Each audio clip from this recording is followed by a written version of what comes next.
नमो नमः श्री सिद्धि विनायक नमो नमः अष्ट विनायक नमो नमः Ganpati Bappa Morya.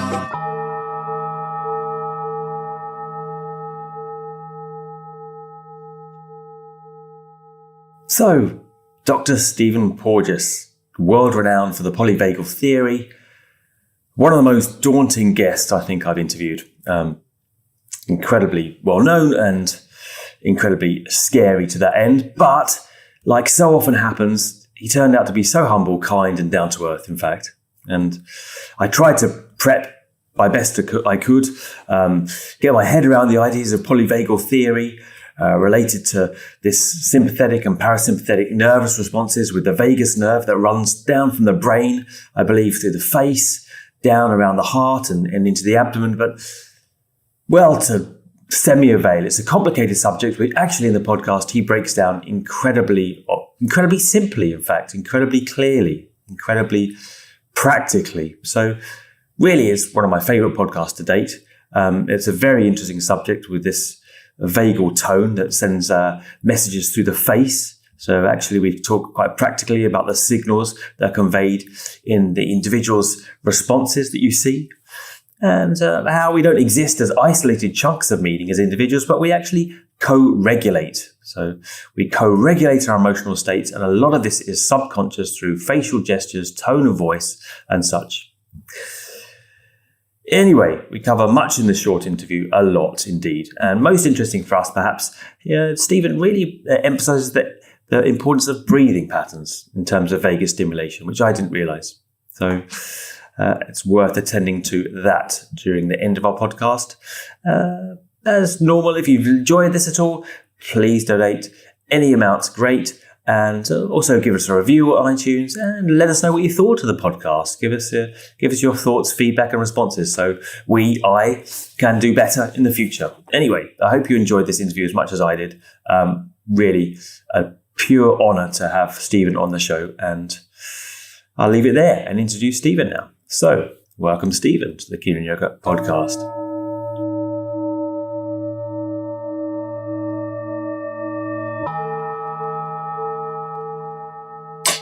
Okay, welcome Dr. Stephen Porges to the Keen on Yoga podcast. Well, thank you for inviting me. Looking for interesting dialogue.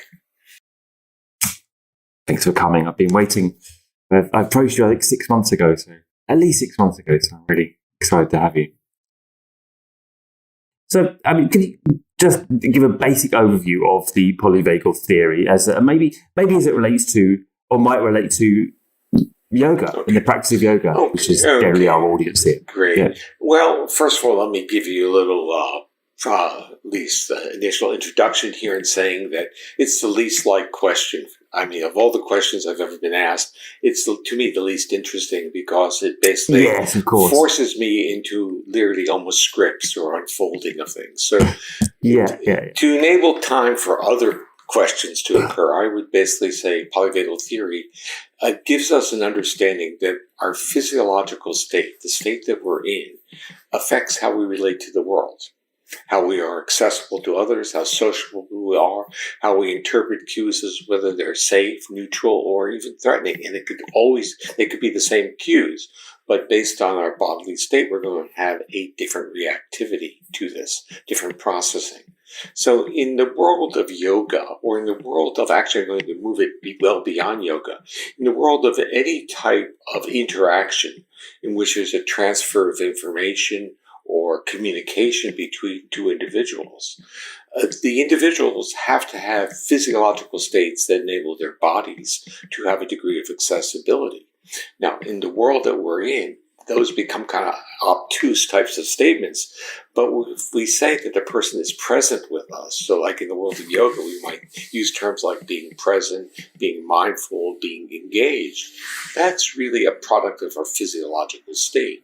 That if our physiological state is tuned to detect predators and threat cues, our bodies become tighter and tenser, and we interpret cues basically we bias our reactions to threat and protection and not to accessibility, understanding. And then we start getting all these, as well within yoga philosophy, emergent properties of benevolence, compassion, curiosity, love, and trust. I think I read somewhere that you say you're not so interested in the individual or treating the individual, it's the individual in context. Oh, yeah. I quite liked that. I think, we're products of our culture, we're products of our science, we're products of our education, and our are basically institutions of our culture. And they have been very oriented towards the individual. We think of disease as being solely within the individual. We think of treatment as if we are going to an automobile repair shop. We don't, in a sense, have a total appreciation of the dynamics of our own resources. And it's really kind of a limited world. And I think the pandemic has taught us all that the isolation and separation, or even those who still interact a lot, they're still not interacting at the same level of accessibility that their bodies are screaming for. We want to be safe with others. We want to be in close proximity with others, because when we are, our body is in a different state. We become different. And that, is the lead on to co-regulation, which I've heard you talk about a lot. And how would you describe that in terms of the individual, and what does that look like? Well, it looks like the fact that we're projecting or broadcasting invitations, reciprocal invitations to be closer to each other. And co-regulation is really the utilization of physiological states that promote facial expressivity, intonation of voice, and this is a co-regulatory set of interactions, meaning cues of facial expressivity, intonation of voice, are a reflection of my physiological state, but they also are triggering in you a physiological state of accessibility, and that becomes co-regulation. And this becomes, I call it, our evolutionary heritage. So sociality is our evolutionary heritage, but sociality is not let's say, optional. It's obligatory for our nervous system because it is functionally a neuromodulator of our autonomic nervous system. So this ability to co-regulate, to be social with each other, to listen and to project our physiological state and to be reassured by the intonation of another person's voice is our evolutionary heritage. This is what we evolved to be, to enable us to turn off our threat reactions, where other more primitive vertebrates, like reptiles, they can be neutral or they can be in states of defense, but they're not in a state of sociality. And if our physiology gets into a state that's more similar to a reptile, then sociality becomes cues of threat, and we react to people and we don't allow them into we lose our accessibility. And the pandemic has contributed to shifting thresholds. So it's one of the, I would say, turning points in an understanding of our humanity. And that is through our own evolutionary history. When we have been threatened, we reach out to others. We co-regulate with others. But during the pandemic... I suppose the one question I'd have on it, which screams to me immediately, is can you co-regulate in context? Which is what you're looking for, is to contextualize yourself within a group, within a framework. Well, let's throw the word... Without contrasting it to the other, who's a threat to that. Well, I'm see what I'm saying? Does co-regulation always predispose a threat outside in which to contextualize yourself within a dynamic? Well, of course, because let's say a dog barks at a child and the child starts to cry and the child goes to the mother and the mother gives this warm, safe context and basically has an accessibility of ventral side of the body, cuddles the child, uses a voice of intonation and is reassuring. So you, in a sense, change from a global context to a more micro, a dyad, and that's co-regulation. So the history of humanity, the survival of it was the baby pops out, the baby's born, but what are the initial cues that baby's given? Baby's given voices of the mother, intonation, it's being cuddling, and also it's put on the breast. And the sucking, swallowing, and breathing system is the neural circuits that become our social engagement system. So that in itself is part of social behavior. So the nursing or ingestion becomes an act of sociality. And of course, as we get older, we go out with friends, we have something to eat or something to drink as integrated into our social engagement behaviors. We leave digestion to the personal side of our lives, but ingestion is sociality. It's the same circuits. Absolutely. And what about the breathing in that? Yeah, well, you're flipping now. I want to go. Hold that for a moment, because what we're going to say is right, okay. Sorry. It's not because you're right on the right target. Because the sucking, swallowing, vocalizing, and breathing is functionally the neural structures that become pranayama yoga. So what you were saying is breath is important because the slow exhalation, the way the breath is changed, is also a neuromodulator. So it's all integrated into the same brainstem circuits of neural regulation of facial muscles, including muscles in the middle ear. So when we listen to melodic sounds or chants or vocalize, which are also muscles neurally regulated in the same area of the brainstem that's regulating a branch of the vagus that's unique to mammals. So it's a vagal activity that's both calming. So the point of our own evolutionary history, we have to kind of step back and say, where did this all come from? What's the function of all this? We're talking about this in super level, upper level understandings. But think about, how did primitive mammals communicate to each other that they were safe to come close to? They did through intonation of voice, of vocalization. They didn't have language, and they had intonation. And so what they were doing is they were broadcasting their bodily state. And so the intonation, the tonal qualities of vocalization was really the trumpet of their autonomic nervous system. It was telling the other, safe to come close to, stay away. And till today, we have the same system. If someone yells, people will brace and pull back. If someone has a melodic voice, they become, I'm comfortable with you. Yes, I heard you saying also that if someone smiles and says something in a certain way, they can kind of get away with saying things that are perhaps uncomfortable, or unwanted, kind of in a dialogue sense, right? Well, to me, I guess, we always keep memories in our mind until we are later able to understand what those memories have taught us. So the memories I have, and these go back decades and decades, of people that I've known who would say the most outrageous stuff. And people would literally buy them drinks, or, it was like, and I realized, these were types of statements that I felt that if I were to make them, I'd end up being on the floor. And the answer is, they were, in a sense, triggering the physiology of the other. And so the other person just kind of laughed. And it's we call this, charming people, or I like to call them super co-regulators, because it doesn't matter what they say, they walk into the room. Super regulators. And your body basically gives up its defensiveness. Yeah. That person, meaning that it doesn't matter what that person says.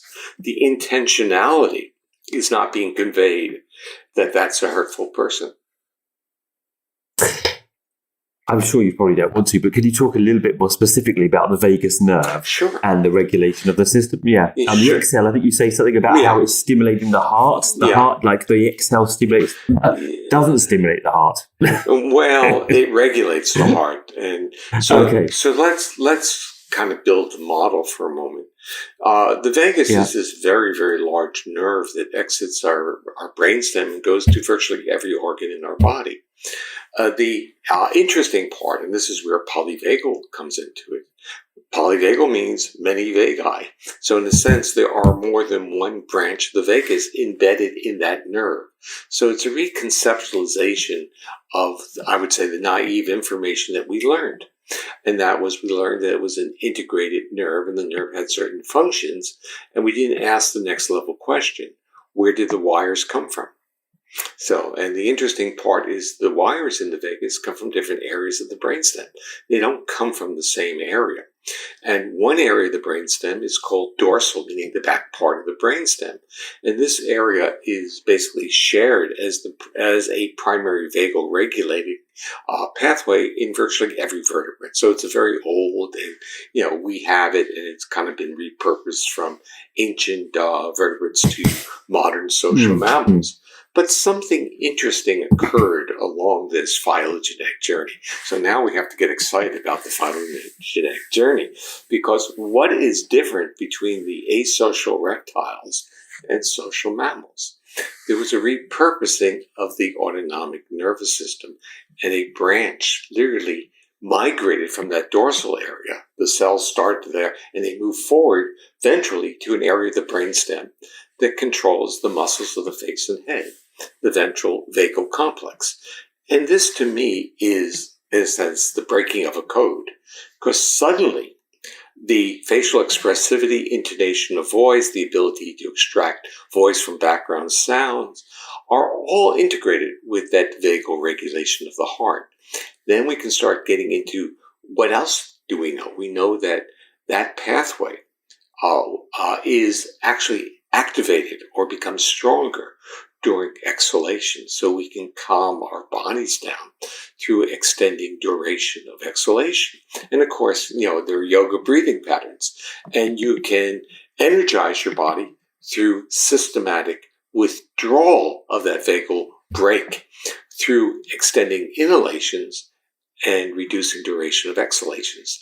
So you basically can gain a degree of agency or self-control over your autonomic state through breath. And of course, yoga uses a lot of that, and actually has many of the models codified so that you can deal with that. But if we move into like the world of pranayama yoga, and we start talking about stimulation of the face and the oral cavity, those are the afferents, the sensory receptors of trigeminal and facial nerve, and sometimes even vagal afferents, like on the ear. So there's like auricular acupuncture is actually stimulating vagal afferents. And when you start seeing it in that way, you realize that all these very ancient traditional treatment models were treatment models of regulating physiological state, and they were working through that ventral vagal complex, because the facial muscles that are regulated by the facial nerve, the trigeminal nerve, and the oral cavity, and the laryngeal and pharyngeal nerves are actually vagal nerves. They're myelinated, but they are, in a sense, parallel to the neural regulation of the heart. So the way we have intonation of our voice is this evolutionary vestigial remnant of an ancient organism that was communicating solely through intonation, and that was merely projecting physiological state. And we still do it. People get intense, they get angry, they get mellow, they get, accessible. It's all there. We just needed to be reminded that we carried this history with us. Is it as simple as the polarity of the sympathetic nervous system and the parasympathetic, or do you think there's a bit more complicated than that, rather than just get people, because people are very keen these days, say, well, we need to get out of fight or flight, and then you've got to get into rest and digest, and that's kind of just the answer. That's just the answer there. Well, I mean, there's some truth to some of this, because there wouldn't be these global statements over centuries. But I would say the world of trauma has taught me there's a lot more. So when I developed the polyvagal theory, I talked about a third state, which utilized that old dorsal vagal system in defense. And so now the vagus was no longer merely a rest, health, and growth and restoration system, but was now a defense system that when it worked, it basically put the body into a state of like death feigning, shutting down. And, I didn't really understand that this would be such a prevalent state that would be shared by so many people. And many people who have survived trauma said, you're telling me my own story. And they were saying also that I couldn't tell this to the therapist because they wouldn't believe me. They said, you must be in a fight or flight.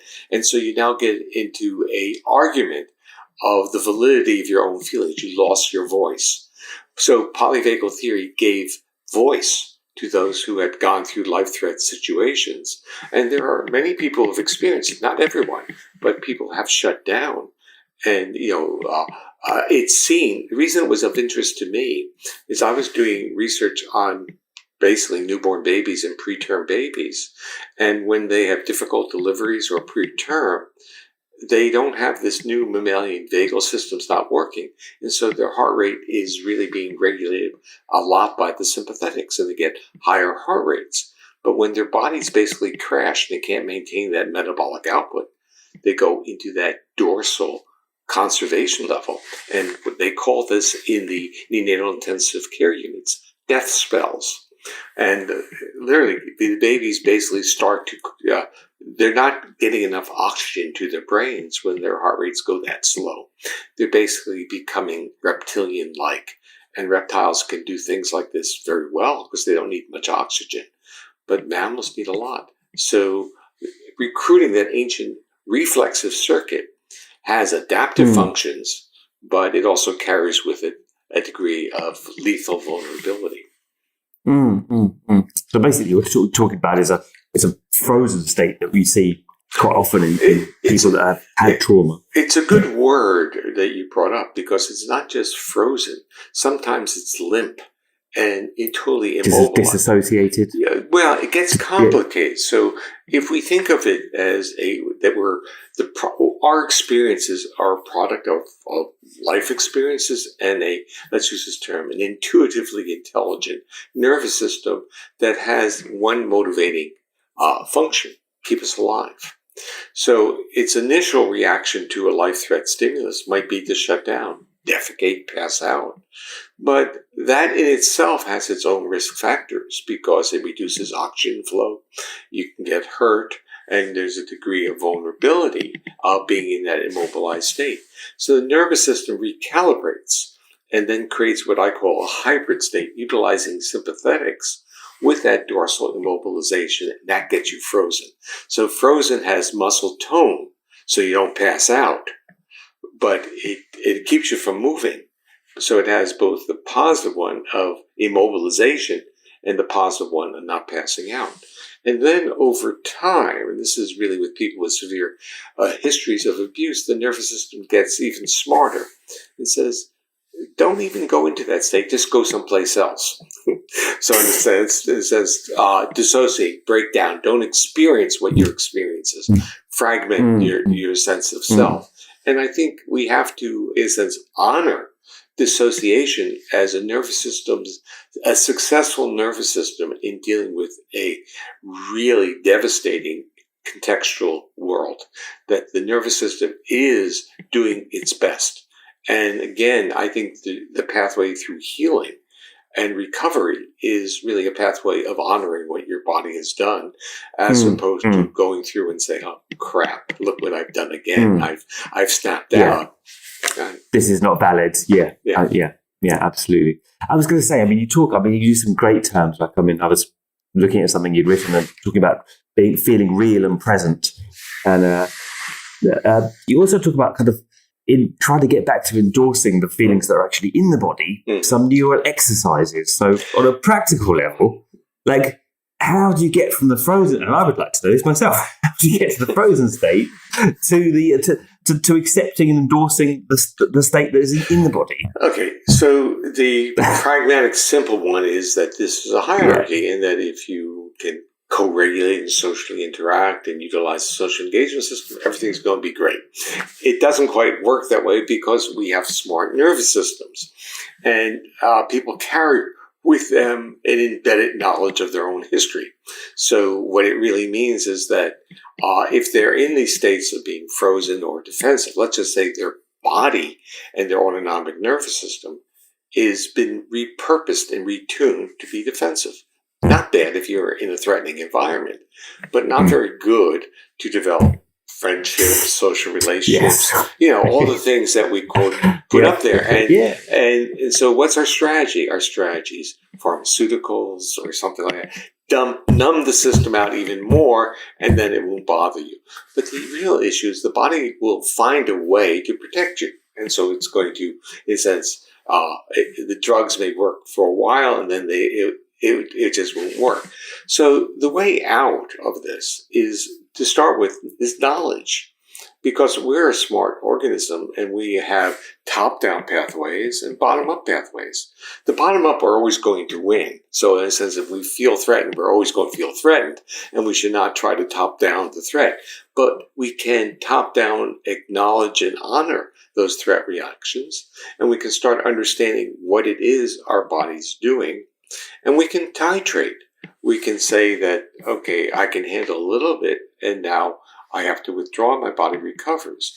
Put it in another way, what we're really saying is that when you are retuned from a, let's say, the optimal individual, who very few of us could be categorized as optimal, which is that we feel safe enough most of the time that when we feel not safe, we know what to do. We go to others.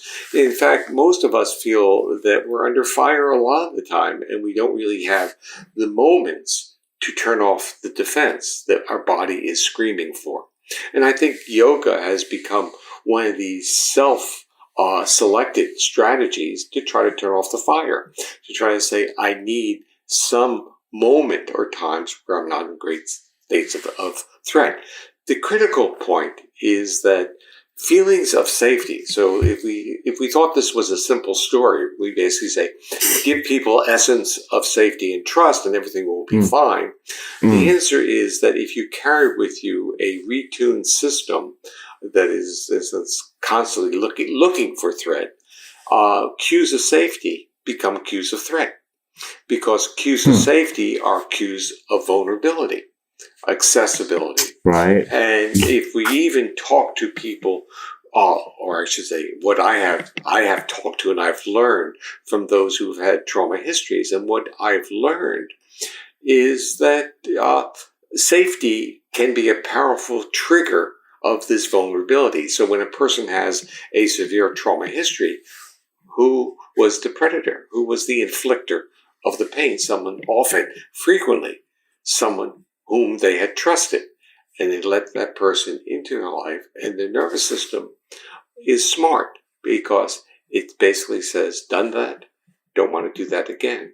And so all you need to do is listen to the narratives of the heroic people who have survived severe trauma histories.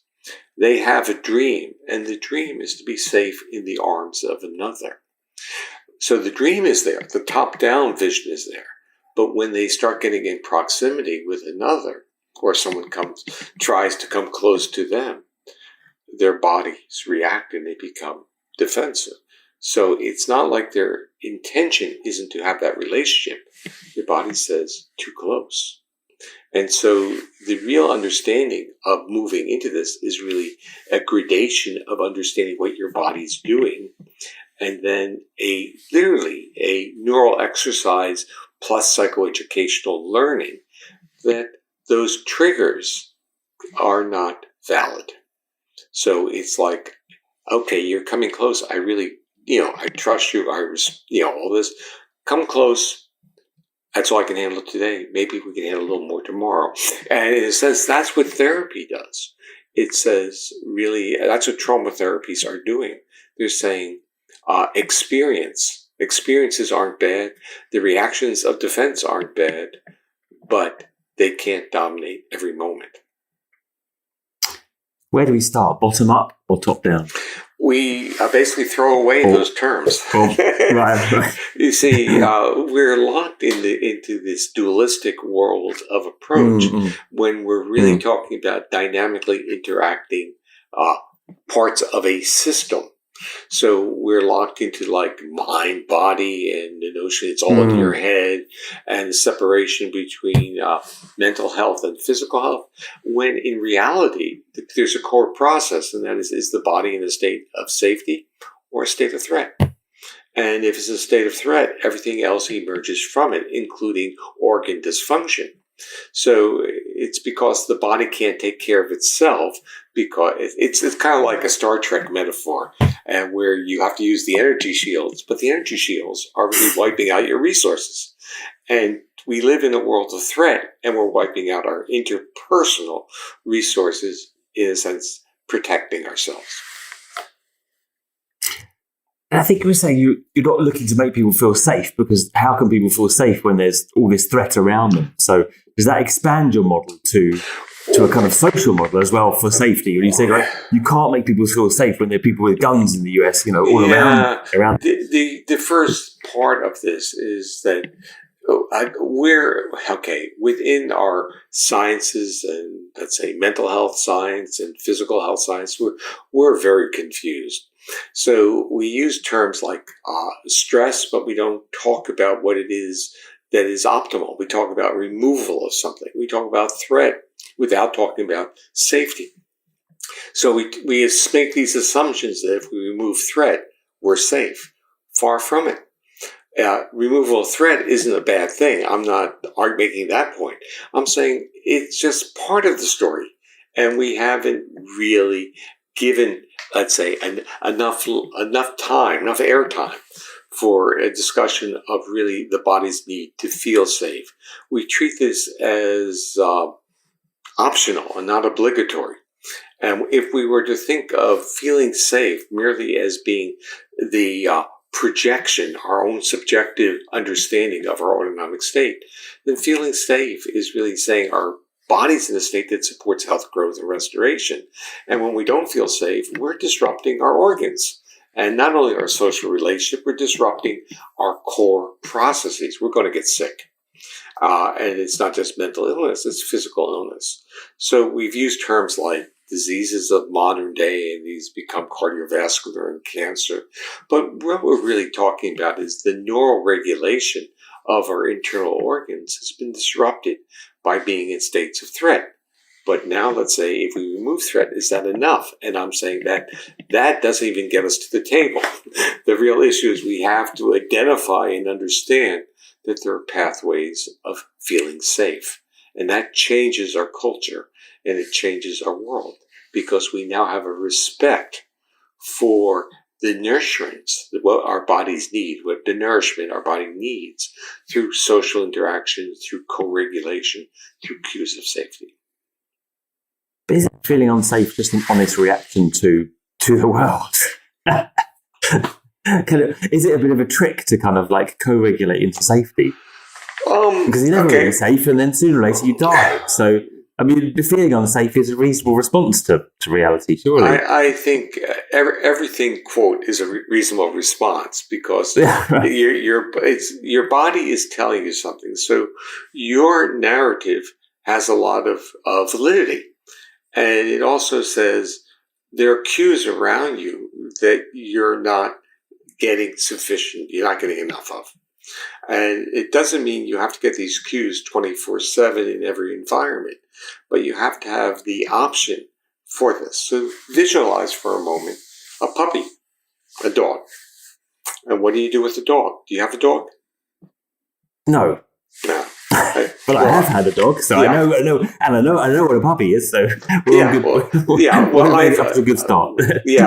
We don't have any dogs now because they left us. They transitioned, and it took. Then during the grieving, pandemic occurred. So, but the issue is when a dog gets on its back and does this, that dog is safe in your presence. It's not the interpretation that you totally dominate the dog and the dog is submissive. The dog is saying, I trust you, rub my ventral side. And the ventral side is a side of vulnerability, as it is with humans. So we're always, in a sense, protecting. And again, let's use terms that people in the yoga community are familiar with. People who are tightly wrapped. These are, concepts. And many of them want to do yoga to deal with this being tightly wrapped. And they may come into yoga by saying, I have shoulder pains, or I have hip pains, or this. But what they're really saying to you is their body is in a state of threat. And you can see it in the muscular structure, and they need to, in a sense, be able to open up their ventral side, become accessible, become present and get onto a journey of embodiment. But this whole journey is the same journey of co-regulation, of social interaction with others. And so you start finding out that people come to yoga when it was real phase. Actually, even on Zoom, they're finding it as a social network to interact even on Zoom. Absolutely. Because they're feeling safe with others in their presence. And that has a powerful rehabilitative component to it. What about the idea in embodiment? In embodiment, you can now just simply express what you want, and then therefore, what happens is obviously you deregulate against the other, who you have to be in context with, right? So basically, I'm trying to prime you to kind of talk about the social tension between having responsibilities in a context and being an individual with their own desires who would do whatever the fuck they want. Right. But I would say, like, I am a parent, but my kids are grown up now. So I go into, when you ask those questions, I talk in my mind, I go back to my responsibility to my kids and responsibility to my elderly parents when they were transitioning, my responsibility to my family about maintaining a profession, the basic inherent aggressiveness and competitiveness of being an academic scientist. So I have a good understanding of the degree of bodily defensiveness that we function on a day-to-day level. And I really appreciate this period of time in my life where I'm able to separate these issues. So financial needs aren't there, safety of my kids, education. There's a whole lot of things that became that are no longer important that I've gone through. They were important at the time, and I realized that we need. I guess I always had the vision. So it's kind of like the traumatized person. I had the vision of feeling safe in the arms of another. I had the vision of a time in which I could leverage, let's use the term, the successes of my youth to, in a sense, be expressive in a later point in life. And in a sense, this is in a way what I'm doing. That I'm in a sense trying to overcome the barriers or boundaries that create the frustrations that affected me when I was a full-time faculty member. And those were, I wanted my ideas to have impact on society. And for a scientist, the map is not easily drawn for that. And because you're too busy protecting your local minefields, you have to be very careful about where you walk. And it's much more fun to be out there and be expressive and to cross boundaries. That's where creativity occurs. I heard you talk about the constraints the creative potential of constraints. Is that not the case, or have you changed your mind now? You're out of constraint. They enable you to. First of all, we're all under constraints. That is we learned that success in certain channels are basically positioning us to do other things. So we leverage. So it's just like a constraint of getting a degree, a constraint of getting tenure, a constraint of publications, or being, let's say, a society president. There's an understanding that you have to do a certain set of things to create the credibility so that your voice is heard. So you have a voice. And I think those constraints within the academic world are relatively obvious, but not available, meaning that not everyone can, let's say, succeed with all the multi-levels of those constraints. And when you succeed to any level of that, you have to feel basically good. You have to, in a sense, be able to utilize success as making you feel, quote, safer, so that you can now become more of who you are. Let's go back to your word embodiment. You can become safer in your own body and therefore more emergently creative. The word embodiment, I've been playing around with that also a lot. And I think that, what we're really, embodiment is really mind-body or brain-body integration. If we want to get to the simple deconstruction of it, it's really saying, is my nervous system enabling communication between my body and my brain.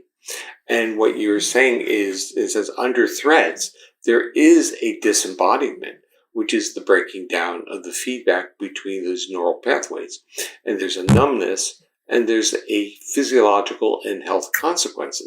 You get end organ diseases. Your nerves are no longer regulating your heart. Well, it's a kind of rejection of self, really, isn't it? A lack of the ability or willingness to acknowledge self.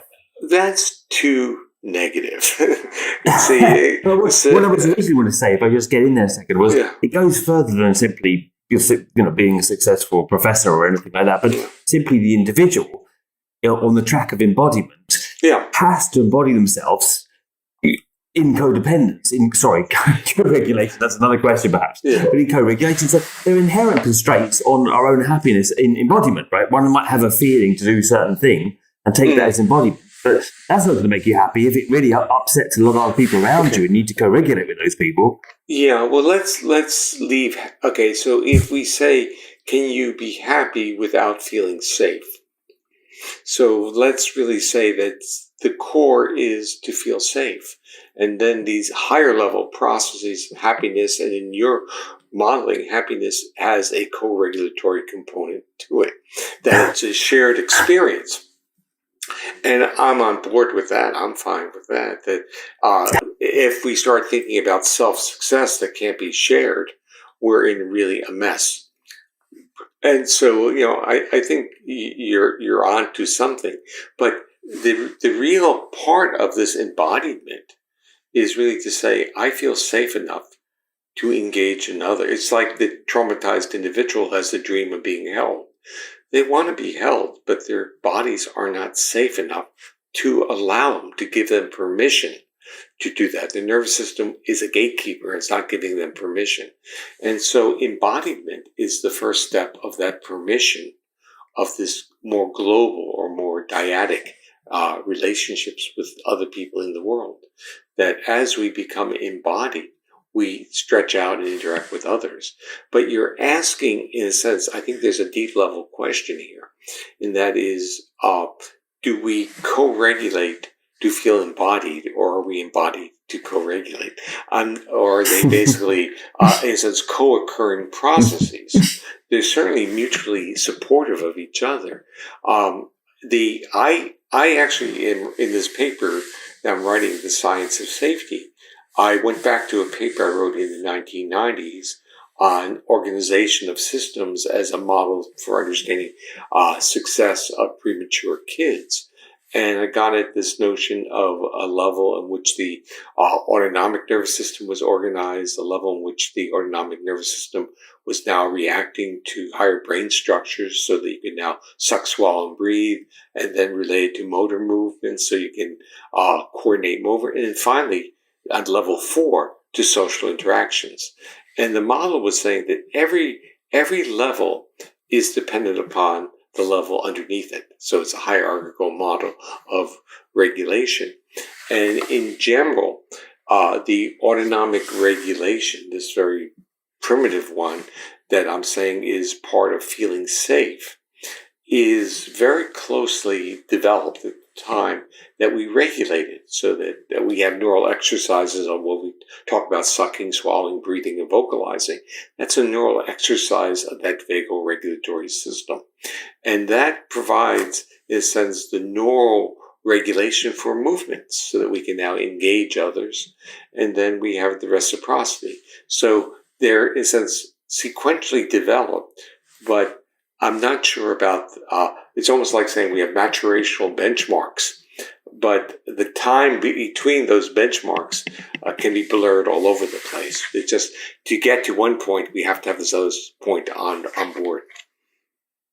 And just as an aside there, you have the breathing part, right? You have the regulation of the voice. Okay, so we know that the exercises, singing or pranayama.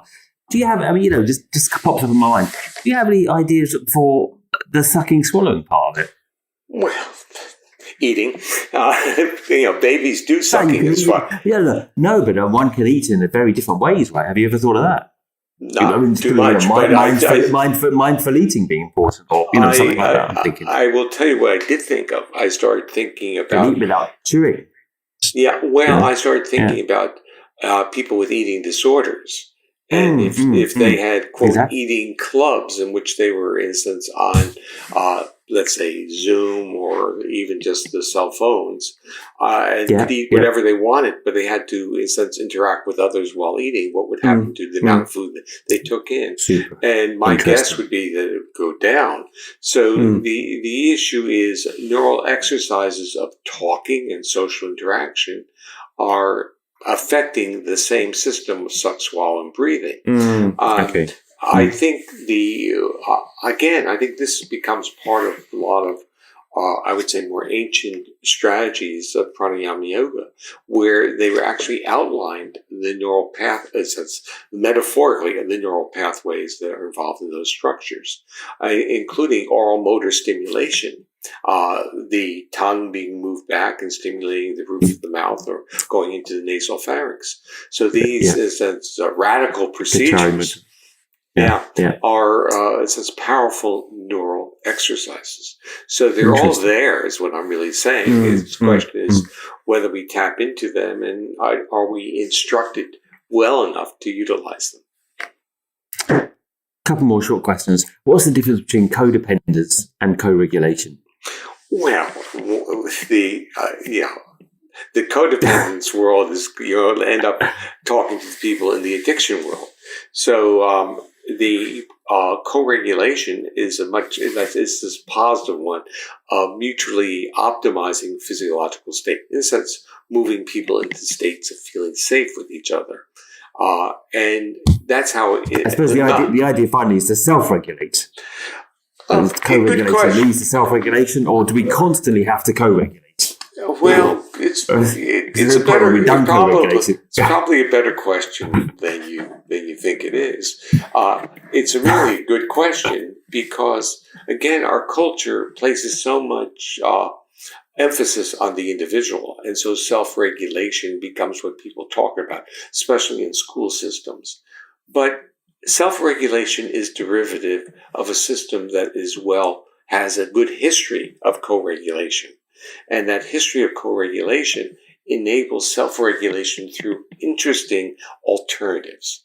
So the self-regulation can occur through a visualization of a co-regulator.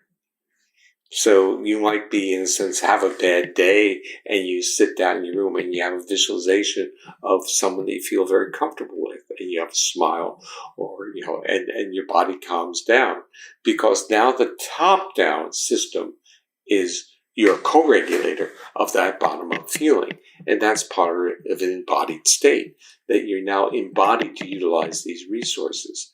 So the way I kind of summarize it, or like to simplify it, is that we need to emphasize co-regulation opportunities earlier in life, and that will lead to more skilled and more better self-regulators later in life.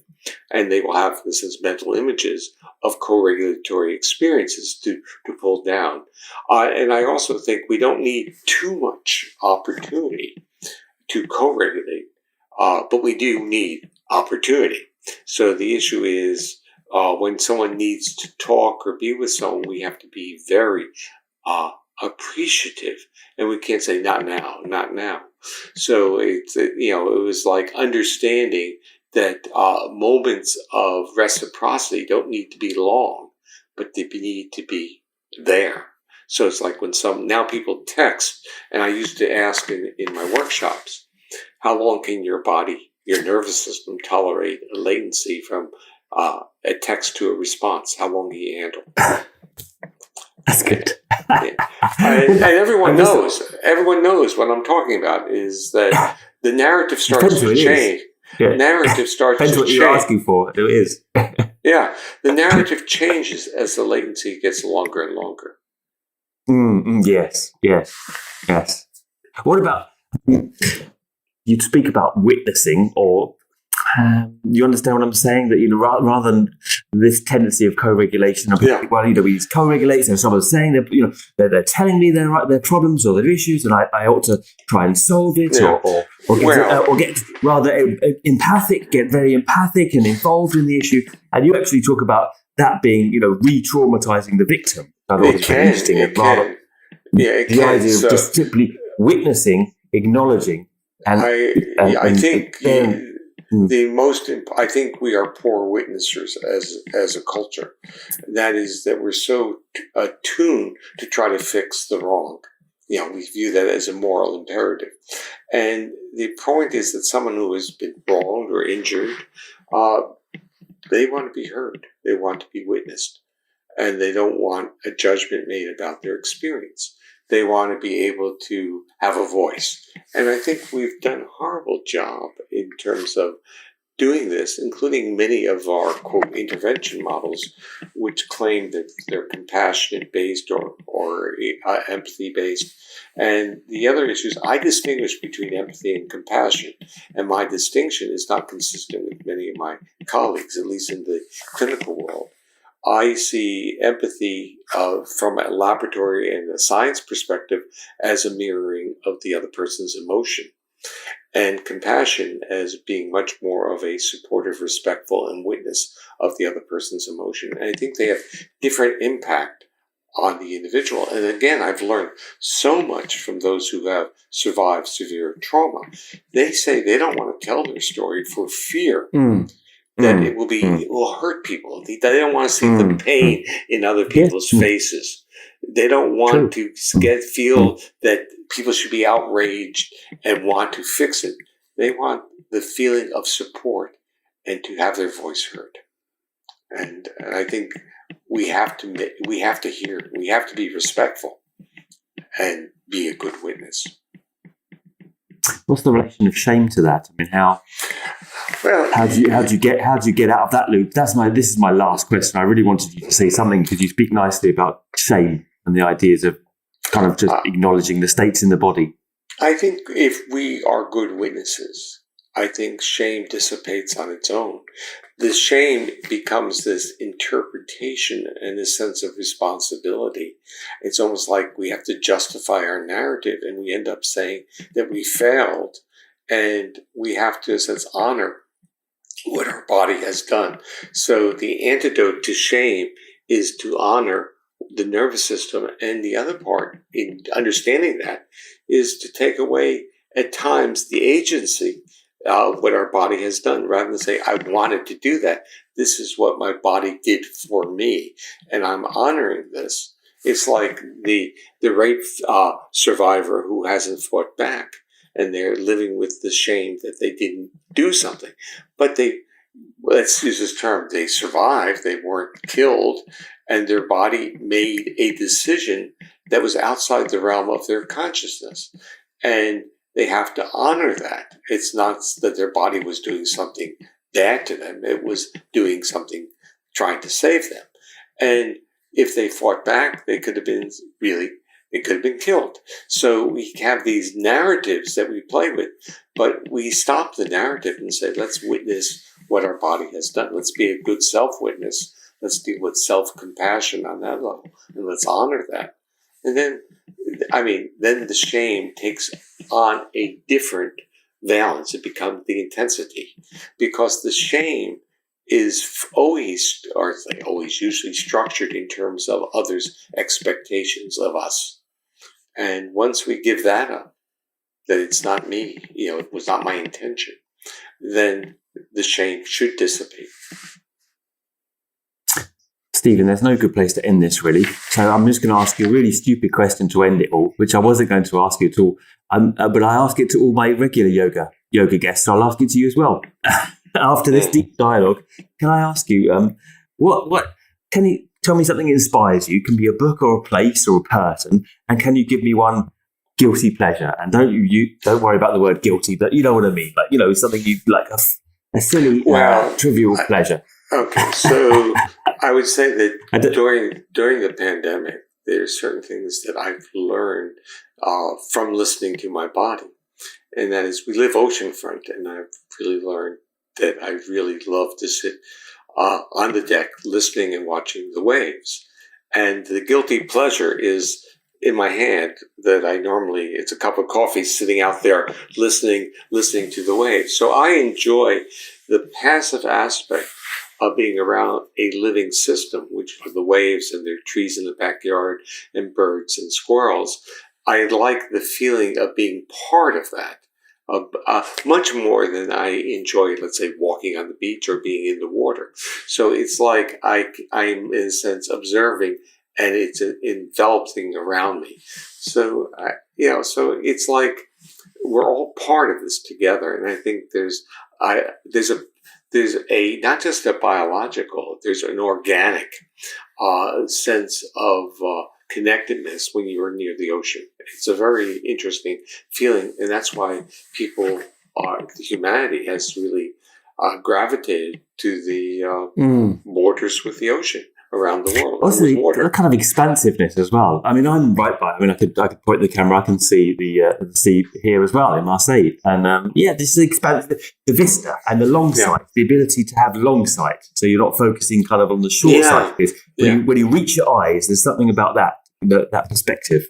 Yeah, well, it's when you look at for me, I'm looking at the Atlantic Ocean, and there's nothing I can see on the other side except kind of horizon, and it does help you put yourself in perspective. And, we're so used to boundaries and borders. And I think your point is good. The expansiveness of it is, even though it's creating a sense of organic connectedness, it's also emphasizing that we're just a little, not very big in that big world. That's a good place to end it. Thank you very much for your time. Thank you. Really appreciate it. You're welcome, Adam. Good to be with you.